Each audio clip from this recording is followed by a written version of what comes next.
Artistic Gamer 7, and welcome back to some more Elder Scrolls Create-A-Sim creations.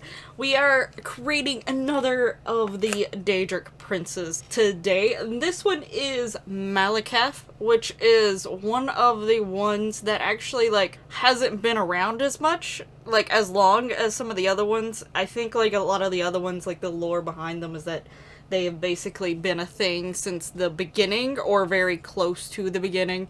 But Malacath sort of became one of the Daedric princes after some time. I don't know about how long, but I do know that he's one of the few that wasn't around at the beginning when a lot of the other ones came to be. And he is the Daedric prince of the spurned and the ostracized. So basically outcast and things like that. Also the keeper of the sworn oath and of the bloody curse. So Malacath is one that I was actually pretty familiar with, but at the same time, didn't know a whole lot. I do know that the Osmir, aka the orcs, looked up to him highly, and he himself looks like an orc. He is quite towards the destructive side. He is very much, sort of violent and ferocious, but at the same time, he does have, I guess in a way, more of a heart, in quotation marks.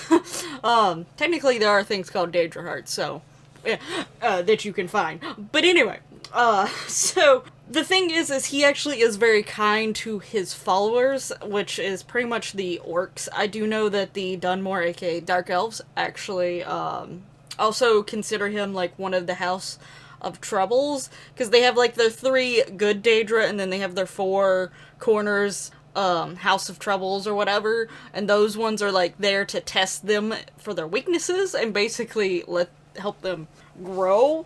So they don't necessarily look up to them, but they still believe in them, and he's one of them for them as well. He very much does like conflicts, battles, watching basically the mortals fight one another, but he also doesn't like when orcs turn against themselves and such, so he will basically, the terms, get vengeance for them in a way, and sort of, or give them punishment for betraying those of their kind. So that is sort of the type of person he is. I actually know that there's a mission in Skyrim, and he does actually, think he talks to you, I'm pretty sure, eventually, but someone is actually trying to summon him to get back for their tribe or whatever, because I guess their tribe has basically went away from his teachings and isn't liked by him anymore, so they're trying to change that, or at least someone in there is.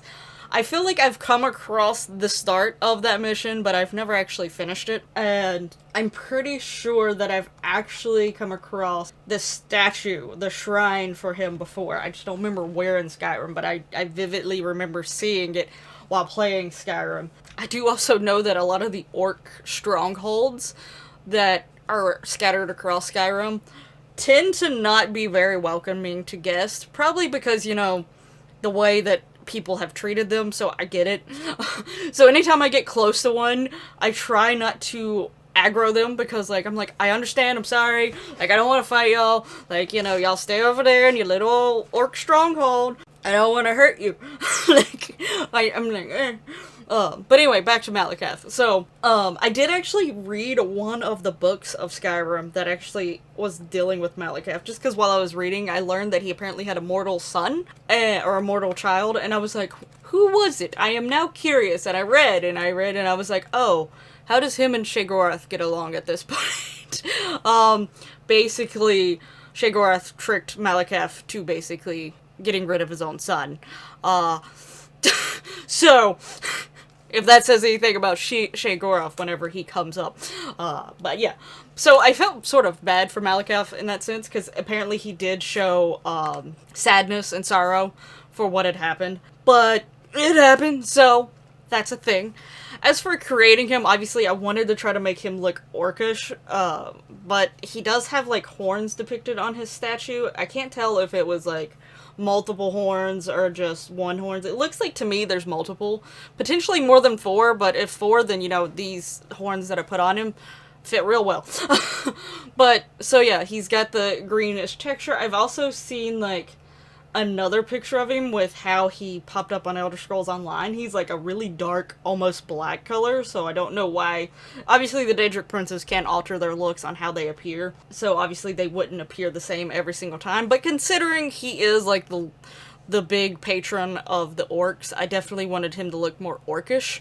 So, but he's a big, strong, muscly guy. He's another one of the Daedric princes that don't wear a shirt. He's only got like this cloth-like thing hanging down on the front and in the back. I don't have that option, but I thought these pants that are actually from Get Famous. Oddly enough, I think with the males, I used more stuff that was from the packs than I used CC for the most part, when it came to clothing-wise. But, considering it had, like, some torn apart pieces, and it looked a little bit thrown together, and sort of like, you know, it could have been back in the times of, like, when these games were taking place. Obviously, I'm going with, like, it's slightly more towards the modern era, so, you know, they're changed a little bit, but I'm trying to hold a fusion of that old and modern together. Present and past, whatever, you know. That's sort of what I'm going with. But I thought they fit pretty well, and I liked how they looked on him. He doesn't actually have any markings or tattoos.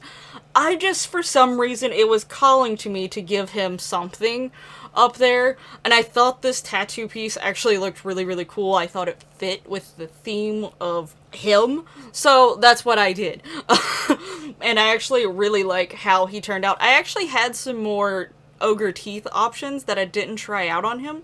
That's because I couldn't find them at the time, but once I found them, I think in a later one of the Elder Scrolls after this, and I just looked at them just to see, and they look a little weird, and they don't fit as well as these do in the Sims mouths, so good thing I sort of went with these anyway, because the other ones, though they are bigger and they look more orc-like, like they're more noticeable than these, they look very strange and almost don't fit exactly in the lips. But anyway, let me know your thoughts on Malacath here and how he turned out. Let me know if you like it or not. I know Malacath was one of the more known Daedric princes, I think just because the whole fact that, you know, orcs are. But anyway, let me know your thoughts down in the comments below. Feel free to ever mention any of the other Patreons that may not be put into this Series 1 that you might like to see added on or at a later date that you'd be interested in to see turned into Sims. Make sure you hit that lovely like button if you enjoyed the video and like how Malacath turned out. Don't forget to subscribe so that you don't miss out future videos and other things on the channel. And I'll hopefully see you in the next one. Bye bye!